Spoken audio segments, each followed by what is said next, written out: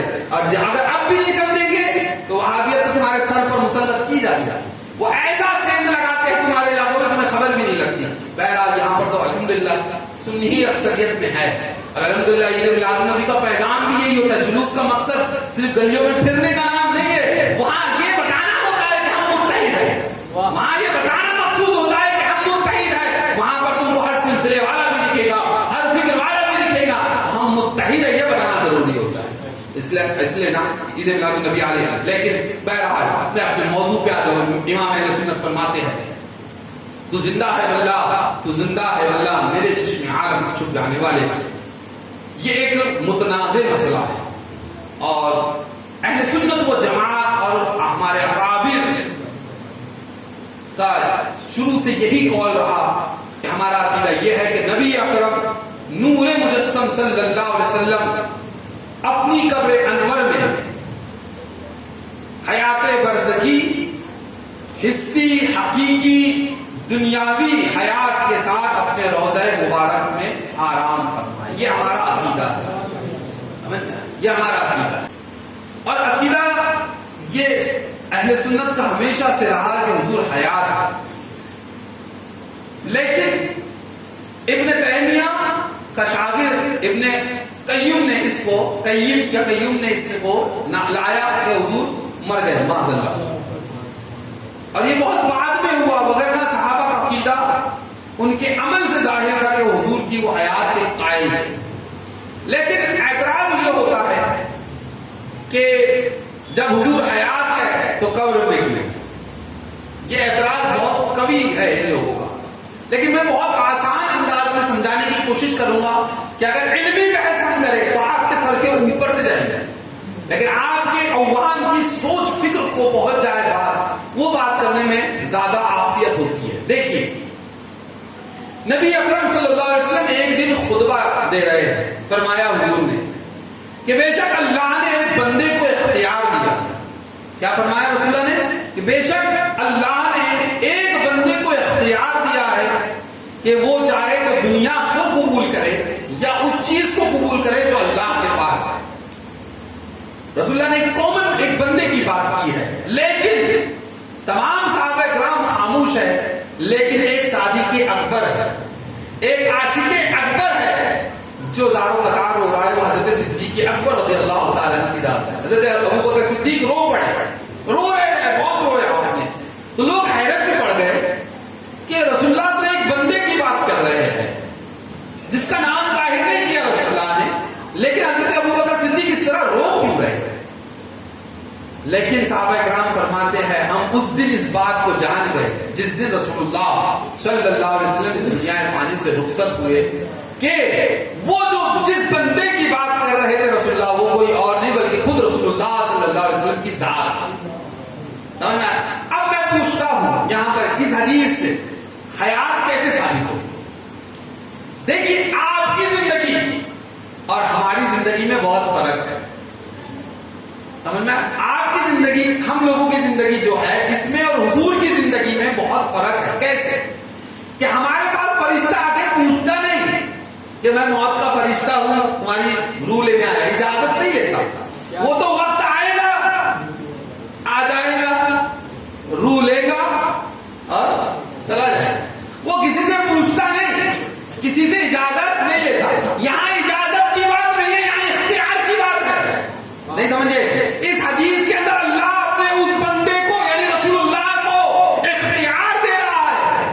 کیا اختیار دے رہا ہے؟ کہ چاہو تو دنیا میں رہو یا اس چیز کو قبول کرو جو اللہ کے پاس ہے, یعنی آخرت کی زندگی. تو حضور فرماتے ہیں کہ میں نے اس کو قبول کیا. یہ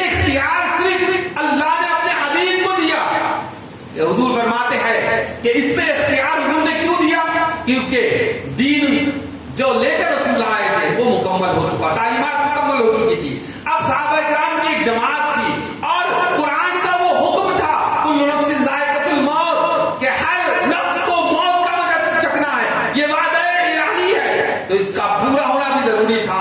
اس لیے رسول اللہ صلی اللہ علیہ وسلم نے آخرت کو قبول بھی فرمایا اور اس دنیا فانی سے رخصت ہوئے، لیکن آپ کی ہماری موت اور رسول اللہ کی اس دنیا سے جانے میں فرق ہے۔ کیا فرق ہے کہ ہماری موت آئی، روح آئی تو ہمارے جیسے اعمال تھے ویسے ہمارے لیے جگہ، ہماری روح کے لیے جگہ ڈھونڈی گئی۔ جیسے جو کافرین ہوتے ہیں ان کی روح ان کے مرگٹ پر ہی ہوتی ہے، لیکن جو مومنین اور اللہ کے اچھے بندے ہوتے ہیں تو عرش اعظم کے نیچے قندیلے ہیں، ان کے اندر روحوں کو رکھ دیا جاتا ہے، ٹھیک ہے۔ لیکن اب آئیے آپ حضور کی بارگاہ میں، حضور کی روح وعدہ الہی کے مطابق کل نفس ذائقۃ الموت، ہر نفس کو موت کا مزہ چکھنا ہے، یہ وعدہ الہی ہے، اس کے لیے موت تو آنا ہے۔ تو حضور کو ایک آن کے لیے روح نکالی گئی، روح نکالی گئی، لیکن اب سوال یہ پیدا ہوا اس روح کو رکھا کہاں جائے گا؟ ہاں تو آپ بتائیے پوری کائنات میں اس روح کے لیے سب سے بہترین جگہ کیا ہے؟ کیا ہے؟ آپ کی عقل کیا کہے گی؟ وہ یہ ہے کہ ہمارے علماء کا اس پہ اتفاق ہے کہ پوری کائنات کے اندر وہ خطۂ زمین جو نبی اکرم نور مجسم صلی اللہ علیہ وسلم کے جسم اقدس سے ٹچ ہے، وہ ساری کائنات میں سب سے افضل ہے، یہاں تک کہ عرش اعظم سے بھی افضل وہ زمین ہے، لیکن اس کو وہ افضلیت پوری کائنات کے اندر کس کی وجہ سے ملی؟ جسم اقدس کی وجہ سے ملی کہ پوری کائنات کے اندر جب روح نکالی گئی تو پوری کائنات کے اندر اس جسم مبارک سے بہتر کوئی جگہ تھی ہی نہیں جہاں روح کو رکھا جائے، تو مطلب یہ ہوا کہ اس روح کو اسی جسم کے اندر پلٹا دیا گیا، لوٹا دیا گیا، روح نکالی گئی، وعدہ الہی پورا ہوا اور پھر اس روح کو واپس جسم اقدس میں واپس کر دیا گیا، ٹھیک ہے۔ لیکن اس عمل میں یہ ہوا کہ وہ ایک پردہ، برزخی پردہ ہے جو اب ہمارے اور حضور کے درمیان ہے، حیات وہی ہے لیکن وہ ایک آن کی موت نے، ہے نا، ان کو بھی اجر آنی ہے، فقط اتنی کہ آنی ہے، لمحے کے لیے ہے، اور پھر اس کے بعد وہی جسم نورانی ہے نا، وہی جسم ہے، سمجھ میں آیا؟ اب وہ ایک جو ہے پردہ ہے، سمجھ میں آیا، جو برزخی پردہ ہے کہ حضور عالم برزخ میں ہے، لیکن اپنے جسموں اور جسمانیات کے ساتھ رسول اللہ صلی اللہ علیہ وسلم اپنی قبر انور میں ہے۔ اب دیکھیے اس کی ایک مثال اور میں آپ کو دیتا ہوں کہ نبی اکرم صلی اللہ علیہ وسلم اس دنیا میں ہے، لیکن قرآن جو ہے وہ قیامت تک کے لیے سب کا ایمان ہے اس پر، اور قرآن قیامت تک کے اللہ نے اس کی حفاظت کا ذمہ خود لیا ہے۔ تو قرآن یہ کہتا ہے، آپ نے وہ آیت کریمہ بارہا تقاریر میں سنی ہوں گی، مجرم بلائے آتے ہیں جاؤ کا ہے گواہ، ہے نا، کیا فرمایا اللہ قرآن حکیم والفرقان مجید میں ارشاد فرماتا ہے، اے لوگوں جب تم اپنی جانوں پر ظلم کر بیٹھے، جب گناہ ہو جائے بڑا، کوئی گناہ ہو جائے تو میرے حبیب کی بارگاہ میں آؤ، ہے قرآن کی آیت، میرے حبیب کی بارگاہ میں آؤ۔ تو پہلی بات گناہ ہوا، رب حکم دے رہا ہے کہ جا، کہاں جا؟ میرے حبیب کی بارگاہ میں جا، یہ حکم کس نے دیا؟ رب نے دیا، ٹھیک ہے۔ اب اس کے بعد کیا؟ پھر فرماتے ہیں کہ اب پھر اس بارگاہ میں جا اور اللہ کی بارگاہ میں توبہ کر، اور نبی بھی تیرے لیے سفارش کرے، کیا کرے؟ نبی تیرے لیے کیا کرے؟ سفارش کرے، تیرے لیے دعائے استغفار کرے، تو تو ضرور اللہ کو توبہ قبول کرنے والا پائے گا۔ سمجھ میں آیا؟ اب بتائیے مجھے، میں آج قیامت تک کے لیے حکم ہے یا صرف حیات تک کے تک ظاہر ہے؟ قرآن تو قیامت تک کے لیے ہے۔ اب کسی نے اپنی جان پر ظلم کیا اور اسے وہ لمحہ میسر آیا کہ وہ حضور کی بارگاہ میں حاضر ہو جائے اور پھر اللہ سے دعا کرے، اور نبی اکرم نور مجسم صلی اللہ علیہ وسلم اس کے لیے دعائے استغفار کرے، تو اللہ کو ضرور تو کیا پائے گا؟ توبہ قبول کرنے والا فرمائے گا۔ اب میں پوچھتا ہوں کہ رسول اللہ کی بارگاہ میں حاضری خود کون کام کروا رہا ہے, رب کروا رہا ہے, اور یہ بھی کہہ رہا ہے کہ دعا کر, تو اپنے گناہوں سے توبہ کر, اور میرا نبی بھی تیرے لیے دعا استغفار کرے گا. اس بات سے پتہ لگا کہ حضور اپنے قبر انور کے اندر جو کوئی حضور کی بارگاہ میں آ کر اللہ سے اپنے گناہوں کے لیے توبہ کرتا ہے تو حضور اس کے لیے دعائے مغفرت کرتے ہیں. تو دعائے مغفرت کرنے کے لیے حیا ثابت ہوئی یہ نہیں ہوئی؟ حیا ثابت ہو گئی تو پھر ضرور ہم اللہ کو توبہ قبول کرنے والا پاتے ہیں. اب ایک اور بات سمجھیے یہاں پر کہ ہم سب کلمہ پڑھتے ہیں. اختصار کرو گے کہ میں نے تمہید میں بہت وقت لے لیا. ہم کلمہ پڑھتے ہیں. کیا ہے کلمہ؟ لا الہ الا اللہ محمد رسول اللہ. سب پڑھتے ہیں, یاد ہے نا سب کو؟ ہاں, جتنے کی شادی نہیں ہوئی ہے وہ 3 کلمے اور ایمان مفصل اور ایمان مجمل یاد کر کے رکھنا, نہیں تو پھر حضرت نکاح پڑھانے آئیں گے تو پیر کانپیں گے. کہاں مولانا صاحب کلمہ سنتے, کہاں مولانا صاحب کلمہ سنتے. نکاح کے وقت سب کی حالت خراب رہتی ہے نا. تو پہلے سے یاد کر لینا 3 کلمے اور ایمان مجمل ایمان مفصل یاد کر لینا. کر لیں گے نا. ہاں, بزم نوری کا یہی پیغام ہے, کچھ سیکھیے, ہاں دین سیکھیے. بہرحال کلمہ پڑھتے, اس کا ترجمہ کیا ہے؟ کون ہے اس دنیا کے اندر جو اس کا ترجمہ یہ کرے گا کہ اللہ کے سوا کوئی معبود نہیں اور محمد رسول اللہ صلی اللہ علیہ وسلم اللہ کے رسول تھے؟ کرے گا کوئی یہ ترجمہ کرے گا؟ نہیں. کیا ترجمہ کرتے ہیں کہ جناب رسول اللہ محمد رسول اللہ صلی اللہ علیہ وسلم اللہ کے رسول ہے, تو آئے کے لیے حیات میں ضروری ہے. اور ایک اور آیت کریمہ اللہ فرماتا ہے وما ارسلناک الا رحمۃ للعالمین. اے محبوب ہم نے آپ کو نہیں بھیجا مگر سارے عالم کے لیے رحمت بنا کے بھیجا, مہربان بنا کر بھیجا, رحمت بنا کے بھیجا. ظاہر سی بات ہے جب رحمت ہوئے سارے عالم کے لیے تو جب تک عالم رہے گا تو جو رحمت ہے اس کو بھی رہنا ہے. نہیں سمجھے؟ ارے عالم ہے, یہ دنیا ہے, تو جو اس دنیا پہ رحمت ہے وہ فنا ہو جائے, ہو ہی نہیں سکتا, وہ ہو ہی نہیں سکتا. یعنی حضور ہے اپنی حیات ظاہری کے ساتھ, اس لیے یہ ساری کائنات قائم ہے. سمجھے؟ اب جس دن قیامت آئے گی اللہ سب چیز کو ختم کر, سور پھونکا جائے گا. پہلے سور پھونکنے کا کیا مطلب ہے؟ قیامت آئے گی اس دن پورا عالم اللہ فنا پڑے, یہاں تک کہ سور پھونکنے والے فرشتے بھی اور خود سور بھی جو ہے بنا, سب صرف اللہ کی ذات بچی ہوگی. تو جب تک یہ عالم ہے تو جو عالم پہ رحمت ہے اس کا بھی رہنا ضروری ہے. تو پھر رحمت ہے اور عالم نہیں, یہ عالم ہے رحمت نہیں, یہ ہو نہیں سکتا. تو اس سے بھی پتہ لگا کہ حضور کی حیات جسمانی موجود ہے. اور بھی بہت سارے واقعات ہیں اور دلائل کی جہاں تک کی بات ہے کہ وہ صحابہ اور تابعین کا عمل ہے کہ وہ بارگاہ رسالت میں حاضر آج بھی جاتے ہیں. تو یہاں بولے کہ یا رسول اللہ کہنا ان کے نزدیک شرک ہے, لیکن آپ جائیے وہاں مواد شریف کے سامنے تو کہتے نہیں وہاں حکم ہے, تو پھر وہاں ندا کیوں ہے؟ مردہ سمجھ کے ہے یا زندہ سمجھ کے ہے؟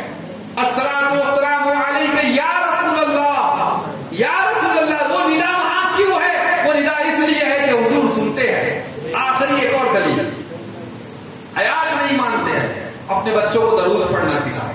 اللہ کے نبی فرماتے ہیں جمعہ جو ہے وہ دنوں کا سردار ہے نا, اور شب جمعہ کی بے شمار فضیلت احادیث مبارکہ میں ہے. میرے آقا ارشاد فرماتے ہیں کہ جمعہ کے دن جب شب جمعہ کو جب میرے امتی مجھ پر درود پڑھتے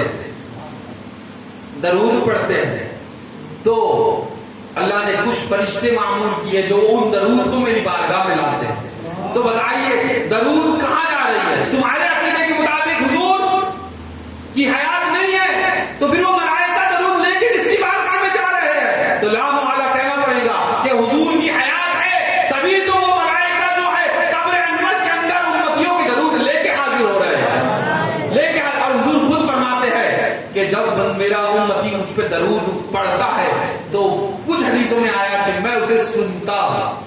دور نزدیک کے سننے والے وہ کان لالے کرامت پہ لاکھوں سلام. حضور فرماتے ہیں میں خود سماعت فرماتا ہوں. اور ایک حدیث میں ہے کہ یہ لے کے جاتے ہیں. اور میں نے بتایا تھا کہ اعلیٰ حضرت فرماتے ہیں کہ وہ کہتے ہیں یا رسول اللہ فلاں ابن فلاں نے یہ درود پڑھا, بلکہ تمہارے باپوں کے نام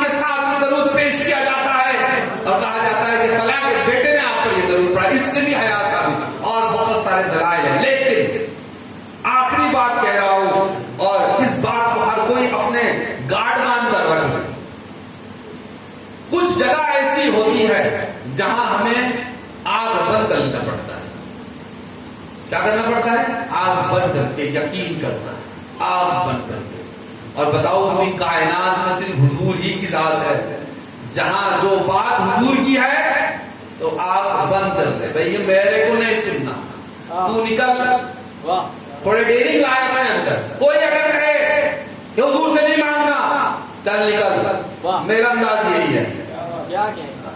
تجھ سے اور جنت سے کیا مطلب؟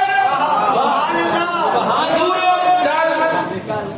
بنائے اپنا انداز. یہ اہل سنت کی، سنیوں کی بہت بڑی کمزوری ہے کہ وہ اعتراض داغ دیتا ہے، یہ لے کر آتے ہیں. ہم مولانا سے پوچھتے ہیں کیوں اعتراض کے منہ کو ٹھپ کر نہیں ہوتا. بدلے میں بند کرو گے ٹوٹی میں سے نکل کر بولے گا.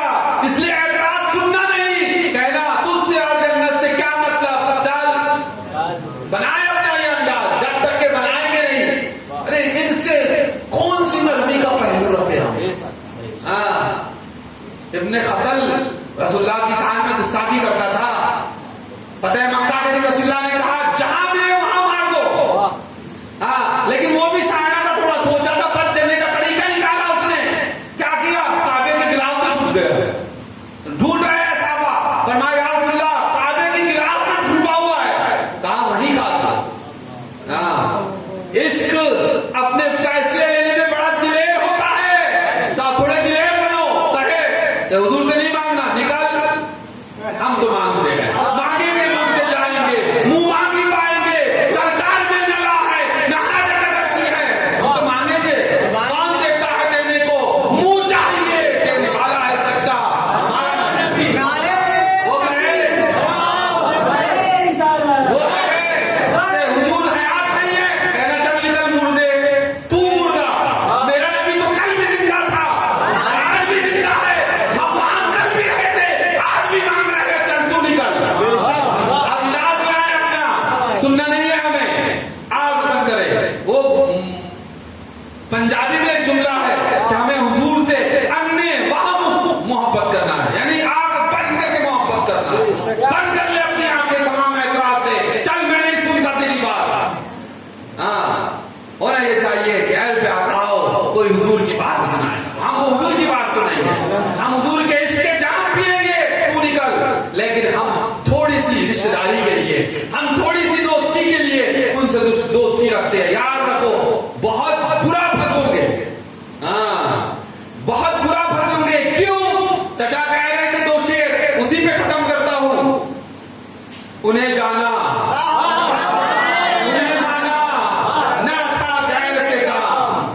نبی سے جو ہو بے جانا، اسے دل سے جدا کر دے. پدر مادر برادر جان مال ان پر فدا کر دے. انہیں جانا، انہیں مانا، نہ رکھا غیر سے کام. للہ الحمد میں دنیا سے مسلمان گیا اور آج لے ان کی پناہ. آج مان. انہیں حاضر و ناظر بھی مان، انہیں عالم غیب بھی مان، انہیں ان کی حیات بھی مان، ان کی عطا بھی مان. آج مان. مگر نہ وہ فرعون کہاں ڈوبا تھا؟ دریائے نیل میں. تو ڈوبنے لگا تو کہتا ہے کہ میں ایمان لایا موسیٰ اور ہارون کے رب پر. لیکن کہا نہیں، اب تو نے عذاب دیکھ لیا ہے، اب تیرا ایمان کسی کام کا نہیں. تو کل قیامت کے دن بھی سب دیکھ رہے ہوں گے. ساری محفل تو حضور کے لیے سجی ہے. ساری محفل محشر کا میدان سجا ہی حضور کی تعریف کے لیے ہے. پھر بولے گا نہیں مانتا. نہیں، آج لے ان کی پناہ. آج مدد مانگ ان سے. کل نہ مانیں گے. قیامت میں مدد مان گیا. قیامت میں حضور کی شان و شوکت دیکھ کر، آپ کا رتبہ دیکھ کر، آپ کا مقام دیکھ کر کل مانے گا. کسی کام کا نہیں. آندے منہ جہنم میں ڈالا جائے گا.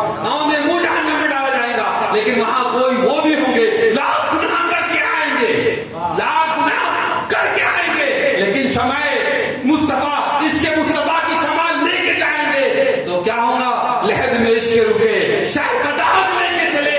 اندھیری رات سنی تھی، چراغ لے کے چلے. چراغ مصطفیٰ، عشق مصطفیٰ کا چراغ اپنے دلوں میں جلا کے جائیں گے. تو پھر قبر میں لہرائیں گے، حشر چشمے نور کے جلوہ فرما ہوگی جب طلعت رسول اللہ. اس لیے حضور کے بارے میں بات کوئی مخالفت